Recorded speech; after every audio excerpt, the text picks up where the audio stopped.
Hello friends, வணக்கம். Welcome back to Happy Home Makers Kitchen. எல்லாரும் நல்லா இருக்கீங்களா?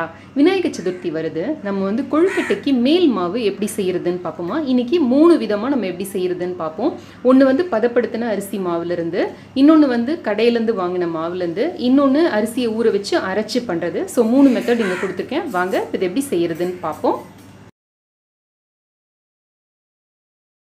அரை மணி நேரம் நல்லா அரிசி ஊறணுன்னே இதை நல்லா களைஞ்சி ஒரு வெள்ளை துணியில் எடுத்து போட்டு காய வைக்கலாம். இப்போ நல்லா அரிசியை களைஞ்சிட்டான்னா இப்படி போட்டு நிழலோணத்தில் நம்ம கிச்சன் கவுண்டர்லேயே போட்டு காய வச்சிடலாம். வெயிலெல்லாம் காய வைக்கணும்னு அவசியம் இல்லை. இந்த அரிசி வந்து இப்படி நம்ம கையில் எடுத்து பார்த்தோம்னா லேசாக நம்ம கையில் ஒட்டணும். ஆனால் கையில் வந்து நமக்கு தண்ணி தெரியக்கூடாது. அதுதான் பதம். அந்த மாதிரி இந்த மாதிரி வர்றப்ப இதை வந்து எடுத்து நல்லா ஒரு ட்ரை மிக்சர் ஜாரில் போட்டு அரைச்சிக்கலாம். மாவா இந்த மாதிரி அரைச்சிட்டு வந்த மாவை நல்லா சலிச்சுக்கலாம். இப்போ நம்ம சலிச்சு வச்சுருக்க இந்த மாவை எடுத்து லேசாக ஒரு எண்ணெய் சட்டியில் போட்டு வறுத்து எடுத்துக்கலாம். முன்னைக்கு இந்த மாவு வறுப்பட்டது உங்களுக்கு நல்லா தெரியும். ஈஸியாக அப்படியே டான்ஸ் ஆடுற மாதிரி இருக்குது பாருங்கள். மாவு அழகாக ட்ரை ஆகுறதுக்கு நமக்கே தெரியும். ஈஸியாக ஸ்மூத்தாக இருக்கும் நமக்கு அந்த கிளறதே. இப்போ இதில் நான் ஒரு இழை கோலம் போட்டு காட்டுறேன் பாருங்கள். ஸ்மூத்தான லைன் வருது பாருங்கள். இந்த மாதிரி கோலம் போடுற மாதிரி இழை வர்றப்ப நம்ம அடுப்பை ஆஃப் பண்ணிடலாம். நம்ம தயாரித்த பதப்படுத்தின அரிசி மாவு இதுதான் வந்து இடியாப்பம், கொழுக்கட்டை எல்லாத்துக்குமே நீங்கள் யூஸ் பண்ணலாம். முறுக்கு, சீடை அந்த மாதிரி வெரைட்டிஸ்க்கு கூட யூஸ் பண்ணலாம். இப்போ இதுலேருந்து ஒரு கப் அளவுக்கு எடுத்திருக்கேன்னா கிண்ணத்தில் ஒரு சிட்டிகை அளவுக்கு உப்பு எடுத்துக்கோங்க. இந்த மேல் மாவுக்காக இதில் நம்ம எவ்வளோ அரிசி எடுக்கிறோமோ அதே அளவு தண்ணி எடுத்துக்கோங்க. நான் இதில் ஒரு கப் அளவுக்கு இந்த பதப்படுத்தின அரிசி மாவு எடுக்கிறேன். ஸோ அதே ஒரு கப் அளவுக்கு நான் தண்ணி எடுத்திருக்கேன். இதில் இந்த பதப்படுத்தின அரிசி மாவையும் கலந்துக்கலாம். இதை நல்லா இப்போ இந்த தண்ணியில் கரைச்சிக்கலாம். இந்த மாவை நம்மளோட கொழுக்கட்டையோட சொப்பு விரியறதுக்கும் வெடிக்கிறதுக்கும் மெயின் ரீசனே இந்த அரிசி வந்து சரியாக அரையாமல் எங்கேயாவது கொஞ்சம் அப்படி நெருன்றதுன்னா அதனால தான் வெடிக்கும் நம்மளோட சொப்பு. ஸோ இந்த மாதிரி நல்லா கரைச்சி ஒரு தடவை இதை வடிகட்டி எடுத்துக்கிட்டோம் அப்படின்னா நம்மளோட கொழுக்கட்டை வந்து விரியாமல் இருக்கும். ஒரு ப்ரெஷர் பேன் எடுத்துக்கோங்க. அதில் இந்த மாவை வடிகட்டுங்க. கொஞ்சம் கொஞ்சமாக வடிகட்டி எடுத்துக்கலாம்.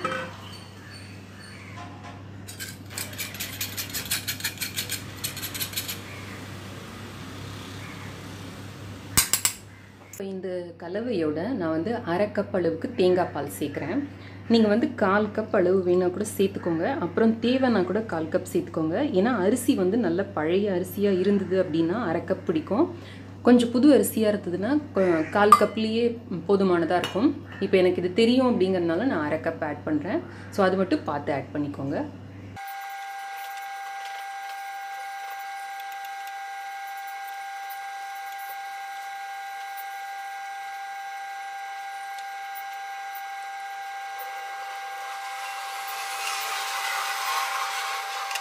கொஞ்சம் நேரத்தில் மாவு இந்த மாதிரி நல்லா கெட்டிப்பட்டு வர ஆரம்பிக்கும். சிம்லேயே வச்சுக்கோங்க. தீயை வந்து ஜாஸ்தி பண்ணாதீங்க.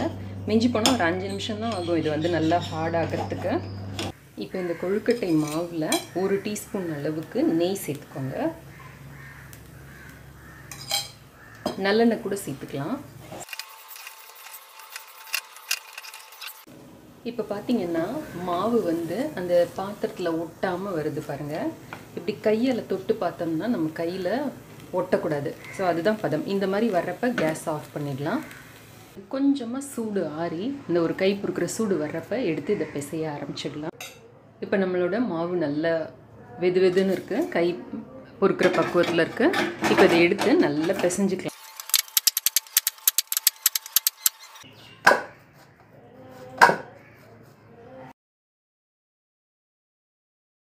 ஒரு கப் பச்சரிசி எடுத்துக்கோங்க. இதோட 2 கப் அளவுக்கு தண்ணி ஊற்றி நல்லா ஒரு 3 மணி நேரம் ஊற வச்சுக்கோங்க. ஊற வச்சுட்டு இதில் 1 கப் அளவுக்கு தண்ணி சேர்த்து நம்ம எவ்வளோ அரிசி போடுறோமோ அதே அளவுக்கு தண்ணி சேர்த்து இதை நல்லா மையாக அரைச்சிட்டு வந்துடுங்க. மிக்சிலேயோ இல்லை கிரைண்டர்லேயோ அரைச்சிக்கலாம். அதை இந்த மாதிரி ப்ரெஷர் பேனில் ஊற்றி நல்லா சூடு பண்ணிக்கலாம். இந்த மாதிரி அரிசியை வந்து மாவா அரைக்கிறப்ப 1க்கு 2 பங்கு தண்ணி கணக்கு. இப்போ நம்ம 1 பங்கு தண்ணி ஊற்றி இந்த அரிசியை வந்து நல்லா அரைச்சிக்கிட்டோம். ஊற வச்ச அரிசியை அரைச்சிக்கிட்டோம். இப்போ இதை வந்து நல்லா வடிகட்டிக்கலாம். 1 பங்கு தண்ணியை தான் இப்போ நம்ம சூடு பண்ணிகிட்ருக்கோம். கொஞ்சம் கொஞ்சமாக இதை வடிகட்டி எடுத்துக்கோங்க. இந்த மாதிரி நல்லா கரைச்சி வடிகட்டி எடுத்துக்கோங்க. இந்த மாதிரி செய்தோம் அப்படின்னா நம்மளோட சொப்பு வந்து விரியாமல் இருக்கும். அந்த அரையாத அரிசியெல்லாம் ரிமூவ் பண்ணிட்டோம்னா நம்ம சுட வச்ச அந்த 1 கப் தண்ணியில் ஒரு சிட்டிகை உப்பு போட்டுக்கலாம் இந்த மாவுக்கு. இது நல்லா அந்த முத்து பதமாக கொதிக்க ஆரம்பிக்கிறப்ப, அந்த ரோலிங் பாயில்னு சொல்லுவோம் பார்த்தீங்களா, அந்த மாதிரி கொதிக்க ஆரம்பிக்கிறப்ப நம்ம இந்த கரைச்சி வச்சுருக்கிற வடிகட்டி வச்சுருக்கிற இந்த மாவை ஆட் பண்ணிக்கலாம். தீயை சிம்மில் வச்சுக்கோங்க.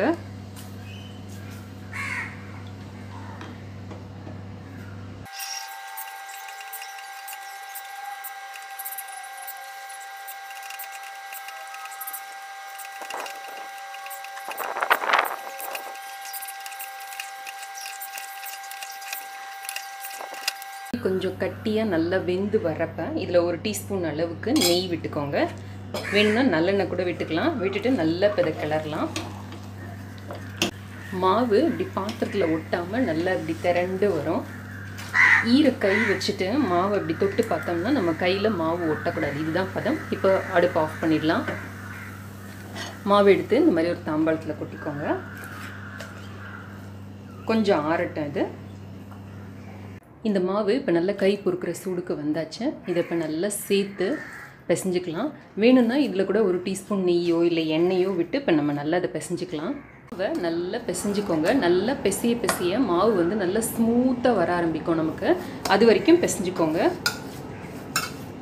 நல்லா வெந்ததுனால கையில் ஒட்டவே இல்லை பாருங்கள். இப்போ நல்லா வந்திருக்கு பாருங்கள். இப்போ நம்மளோட கொழுக்கட்டை மேல் மாவு தயாராகிடுச்சு. இதை இப்படியே எடுத்து நம்ம சொப்பு பண்ண ஆரம்பிக்கலாம். இல்லை நமக்கு யூஸ் பண்ணுறதுக்கு இன்னும் கொஞ்சம் டைம் ஆகும் அப்படின்னா ஒரு ஈர துணி போட்டு மூடி வச்சுடுங்க. வேணுங்கிறப்ப எடுத்து யூஸ் பண்ணிக்கலாம். கடையிலேருந்து வாங்குகிற அரிசி மாவில் எப்படி கொழுக்கட்டை மேல் மாவு செய்கிறது அப்படின்னு பார்ப்போமா. இதுக்கு 1 கப் அளவுக்கு கடையிலேருந்து வாங்கின அரிசி மாவு எடுத்திருக்கேன். இதை வந்து நல்லா சலிச்சிட்டு லேசாக எண்ணெய் சட்டியில் போட்டு ஒரு வதக்கிட்டு நல்லா அந்த சூடு ஏறுற வரைக்கும் லேசாக வதக்கிட்டு எடுத்திருக்கேன். இப்போ இதுக்கு ஈக்குவல் அமௌண்ட் 1 கப்புக்கு 1 கப் அளவுக்கு தண்ணி ஆட் பண்ணிக்கிறேன் நான் சின்ன குக்கரில். இதோட 2 டேபிள் ஸ்பூன் அளவுக்கு தேங்காய் பால் ஆட் பண்ண போகிறேன். இதுக்கு இப்போ தேவையான அளவு உப்பு சேர்த்துக்கலாம். இதை இப்போ அடுப்பில் வச்சு நல்லா அந்த முத்து பதமாக கொதிக்க வச்சுக்கலாம். அந்த ரோலிங் பாயில்னு சொல்லுவோம் பார்த்தீங்களா, அந்த பதத்துக்கு கொதிக்க வச்சுக்கலாம். இந்த மாதிரி இது நல்லா இந்த முத்து பதமாக கொதிக்க ஆரம்பிக்கிறப்ப இந்த மாவை உள்ளே கொட்டிடுங்க. கொட்டிட்டு அப்படி லேசாக அப்படி கலந்து விட்டிங்கன்னா போதும். கலந்து விட்டுட்டு கேஸ் ஆஃப் பண்ணிவிடுங்க.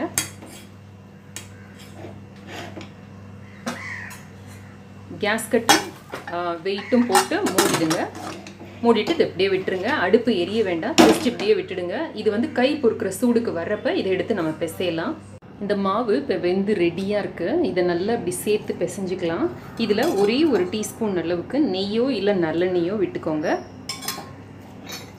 நெய் வீட்லேயே எப்படி செய்கிறது அப்படிங்கிறதுக்கான ரெசிபி லிங்க் நான் வந்து டிஸ்கிரிப்ஷன் பாக்ஸில் கொடுக்குறேன், பாருங்கள். ஒரு 2லேருந்து 3 நிமிஷம் நல்லா இப்படி சேர்த்து வச்சு பிசைஞ்சோம்னாலே நமக்கு மாவு வந்து நல்லா சாஃப்டாகி கிடைக்கும்.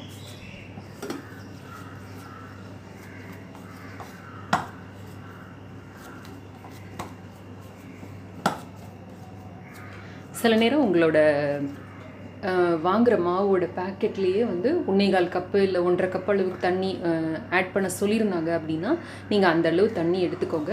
இது நான் ஒரு 2-3 பிராண்ட் ட்ரை பண்ணியிருக்கேன். 2-3 பிராண்டுக்கும் இந்த ஈக்குவல் அமௌண்ட் ப்ளஸ் இந்த 2 டேபிள் ஸ்பூன் அளவு வந்து கரெக்டாக இருக்குது. இப்போ பாருங்கள், இது மாதிரி ஒட்டாத நல்ல கொழுக்கட்டை மாவு மாதிரி வந்துடுச்சு பாருங்கள். இப்போ நம்மளோட கொழுக்கட்டை மேல் மாவு தயார். இதுலேருந்து நமக்கு தேவையான அளவு எடுத்து நம்ம வந்து சொப்பு பண்ண வேண்டியது தான்.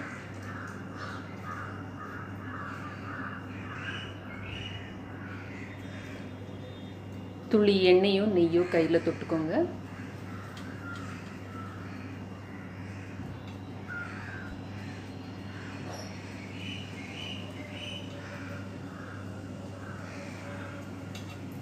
இந்த தேங்காய் பால் நம்ம 2 டேபிள் ஸ்பூன் ஆட் பண்ணுறோம் பார்த்தீங்களா, அதனால வந்து இந்த மாவு நம்ம சொன்னப்பேச்சு கேக்குங்கிற சொல்லுவாங்கல்ல, அந்த மாதிரி நம்ம சொன்னப்பேச்சு கேக்கும் மாவு. பாருங்கள் எவ்வளோ நல்லா வந்திருக்கு அப்படின்னு சொல்லிட்டு. ஸோ டைம் இல்லாதவங்க இந்த மாதிரி கடையில் வாங்கின மாவுலேயும் செய்யலாம். ட்ரை செய்து பாருங்கள். இதுக்கு நடுவில் பூரணை வச்சு நம்ம மடிக்க வேண்டியது தான். இந்த 3 மெத்தடும் உங்களுக்கு ரொம்ப யூஸ்ஃபுல்லாக இருக்கும்னு நினைக்கிறேன். இந்த 3 மெத்தடில் உங்களுக்கு எது வசதியாக இருக்கோ அதை நீங்கள் வந்து ஃபாலோ பண்ணிக்கலாம். இதுக்குள்ளே பூரணம் வச்சு பூரண கொழுக்கட்டையாக எப்படி மாற்றுறது அப்படிங்கிறதுக்கான வீடியோ லிங்க்கை நான் உங்களுக்கு கீழே டிஸ்கிரிப்ஷன் பாக்ஸில் கொடுக்குறேன், பார்த்துக்கோங்க. இந்த வீடியோ உங்களுக்கு பிடிச்சிருக்கும், பயனுள்ளதாகவும் இருக்கும்னு நினைக்கிறேன். அவசியம் இதை ட்ரை செய்து பாருங்கள். ட்ரை செய்து பார்த்து எந்த மெத்தட் உங்களுக்கு ஈஸியாக இருந்தது அப்படிங்கிறத கீழே இருக்கிற கமெண்ட் செக்ஷனில் எனக்கு எழுதி அனுப்புங்க. இந்த வீடியோ பிடிச்சிருந்ததுன்னா லைக் பண்ணுங்கள். நம்ம சேனலுக்கு சப்ஸ்கிரைப் பண்ணி ஹாப்பி ஹோம் மேக்கர் குடும்பத்தில் ஒரு அங்கத்தினராக சேர்ந்துடுங்க. இணைந்திருங்கள். ஹாப்பி ஹோம் மேக்கருடன் என்னாலும். நன்றி, வணக்கம். ஆரோக்கியமான சமையல், ஆனந்தமான வாழ்க்கை.